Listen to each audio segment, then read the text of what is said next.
Hi, welcome to one more episode of Dairy Dialogues with Jordbrukare. We've been doing this, we realize we've been doing this now for almost 30 months. And we wanted to do a recap on this, on the conversation we've had, predictions that the people that we spoke to have made, and how that is playing out, and what we have learned from it, and probably, hopefully, you've learned from it as well. So, Prashant, I'll pose a question to you: is you are the person whose brainchild this entire thing has been, and you and I chatted about this 30 months ago. So, what do you think? What do you think we have accomplished? What do you think? More importantly, how have our lives changed through these things? Thank you, Arif. I think it has been 30 fabulous months, I would say. One thing that I have learned from you is this word translucent markets. There are markets like India where we have a lot of numbers, but people have difficulties how to understand these numbers. And this is what we have learned through day dialogues, how to understand about these markets. Another word that you introduced to me was hive minds. And actually, to reflect backwards, we have built a hive mind. Prashant, what's interesting, we didn't quite design how the interviews actually landed. We have spoken to leaders, trendsetters, trailblazers, all the way from the consumer to the farm. Yes. Right? And you and I actually, when we were deciding who to talk and reach, actually, we were not even deciding. We were calling up people and, basically waiting for people to accept who we were reaching out, right? Yeah. And I don't think you and I did any strategy that we should talk to somebody from consumer, right? I mean, what do you think? It just coincidentally, we've talked to everybody. Yeah, as you rightly mentioned, there was no strategy. We talked to people whom we thought would add value to all these conversations. These were the people that we have admired in person. Correct.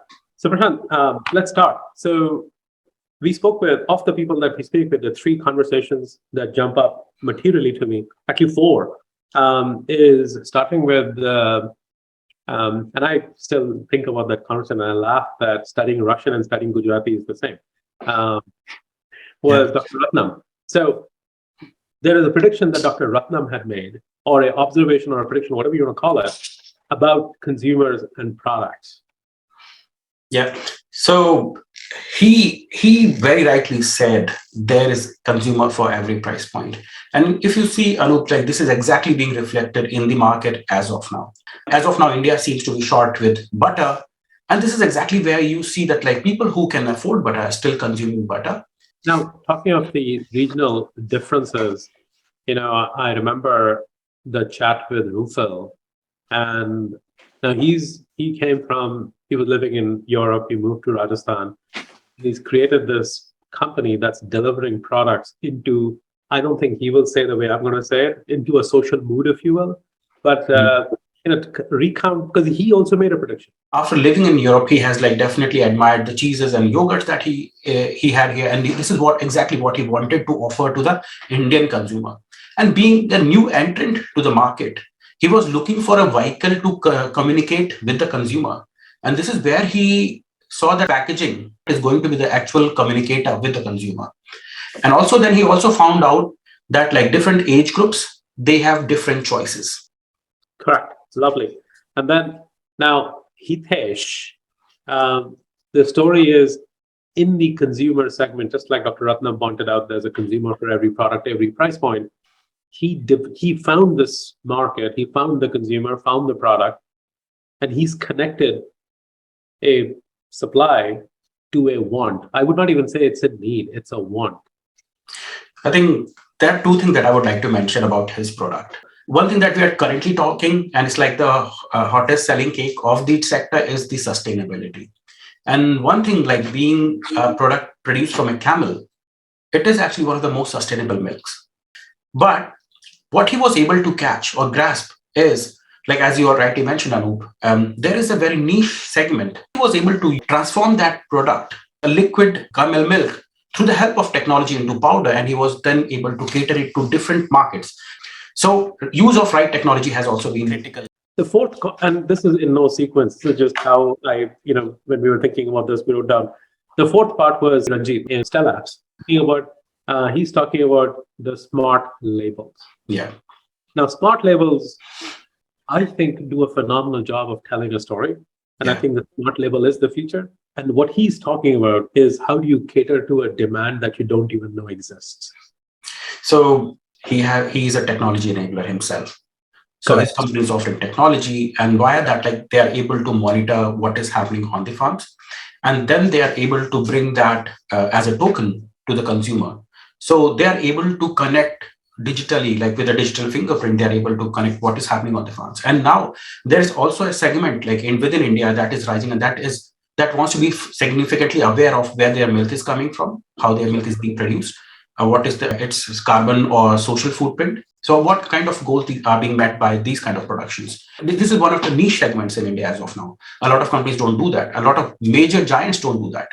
And this is what his company has been able to accomplish as of now. So now, Prashant, moving from the consumer one step back to the manufacturing and distribution, we had three phenomenal chats. One conversation was with Mitra, and then we had a chat with Rajiv, who was running Amul. Now he's running Lactalis. And then, of course, with Suket. Walk us through these three chats and what is it that they said and what do you think is playing out? And three of them are VC as technocrats. All of them have actually made a prediction was about the processing capacity and cold chains and how India can enhance its output and valorization. And this is only going to happen when we ensure that our milk is processed on time. And one thing that Rajiv actually mentioned was finance related. So Prashant, let's connect the dots a bit. So he was talking about capital seeks high. Actually, what he was saying is capital seeks consistent returns. Consistent returns make it attractive for capital to be invested. There was a comment that Suket made that for capital to get invested, the manufacturing process has to be very efficient, right? With least losses and highest yields. Yeah. I think what Rahul was adding to that conversation was that the cold chain is what makes sure the raw material that is coming to the plant is high quality. Yeah.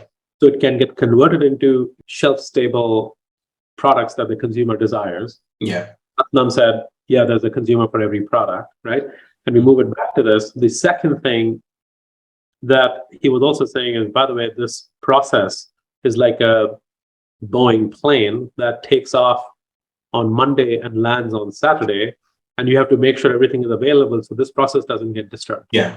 Right? It's a continuous process. Yes, it's a continuous process. And one thing that I would actually like, that was coming from Michelle, like we learned during that discussion, that one thing that she mentioned was that cold chain has to be as close as possible to the production centers. Correct. So talking of Michelle, one thing I would like to bring up is the joke that she was saying, which I can so imagine happening. Yeah. She goes to the sales meeting and puts her feet on the customer's table. Yeah. But she was trying to make a point, and I think there's a very sticky sales story that we got out of it of how to sell. Yes. Yeah, actually, she put her feet onto the customer's table and pointed out towards her shoes and asked the customer like if they think like her shoes are expensive or cheap. And as expected, customer said they were very expensive shoes. And this is what she mentioned, like, yeah, her shoes were expensive, but they required very less maintenance.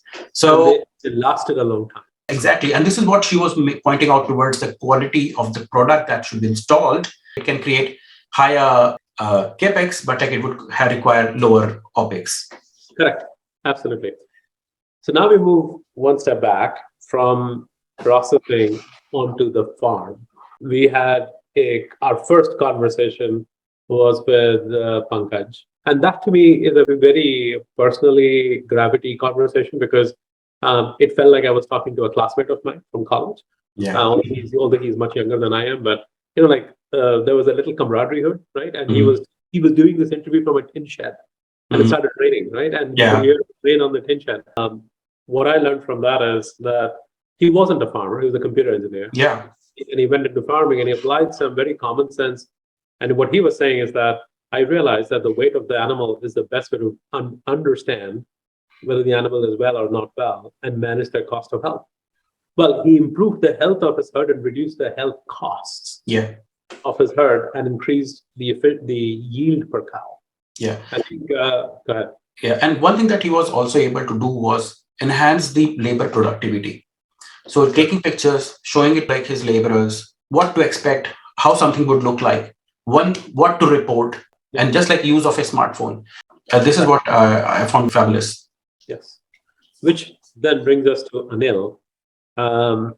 Anil talked about not cutting edge technology, but the right edge technology or right technology. A few very bold predictions, and I can see in the marketplace, not just in dairy, in the broad marketplace, those predictions still holding and playing out. Yeah. He was talking about like using right technology instead of an expensive technology. Element, how do you bring an element of design in your infrastructure that enables you the highest possible yield with the technology, right technology rather than, spending too much on it, which connects maybe with Michelle's comment as well, and how do you evaluate CapEx in some of these investments. And then we'll do a quick circle back to Jenny. I know Jenny for years. Her family are the largest dairy farmers in Maine. Jenny talked about many different ideas. She's extremely passionate. But the point that stuck out to me about Jenny, and which the debate that happens here, is large farms and small farms. She said the debate needs to be profitable farms and not profitable farms. Because, small or large has nothing to do with being profitable or not profitable. So the way that family thinks is, if it's profitable, the profit will enable you to do whatever you were doing in the first place and sustain it. And you can't be profitable without being good to your employees, good to your animals, healthy farm, healthy employees, lower cost, profits, and the cycle keeps going. My view is that the prediction is that's the model that's going to survive.